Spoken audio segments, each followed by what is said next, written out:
মালাকুল মাউত আল্লাহর যে বলে আল্লাহ দেয় নাই বলে, আসলে ভুলে গেছে। আসলে আফাতুল ইলমি আন-নিসিয়ান, মানুষ ভুলে যায়, মানুষ বড্ড ভুলে যায়। আমরা অনেক সময় খাইয়াও কই খাই নাই, অনেক কিছু আপনি দিছিলেন কিন্তু ভুলে যাই, গলার নিচ দিয়ে নামার পরে কই তুমি কিচ্ছু দেও নাই। আছে না নাই? নাসিয়া আদম ফানাসিয়া বানু, আদম আলাইহিস সালাম ভুলে গেছেন, তাই আমরাও ভুল করি, ঠিক কি না?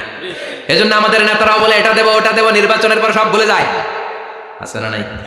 ওই যে আদম আলাইহিস সালাম ভুলছে, আমরা ভুলে যাই, ওনাদের দোষ কি? ভুলে যায়, বেমালুম ভুলে যায়। আল্লাহ বললেন মালাকুল মাউত আর জোরাজুরি করো না, 940 নয়, ঠিক 1000 বছর পরে আদমের কাছে যাবা। আমি আমার আদমের ভাগ্যে এই জিনিসটাই রেখে দিয়েছিলাম রে মালাকুল মাউত, আমি আগ থেকে এটাই রেখেছি, আমি জানতাম সে ভুলে যাবে। চিল্লায় এখন সুবহানাল্লাহ। তার মানে পৃথিবীর সবচাইতে লম্বা মানুষ, 60 হাত লম্বা, এত শক্তিশালী আদম আলাইহিস সালাম শ্রীলঙ্কাতে প্রথম নেমেছিলেন, এক লাফ দিলে আদাম আইল চলে যেতেন। সুবহানাল্লাহ, কি লম্বা মানুষ।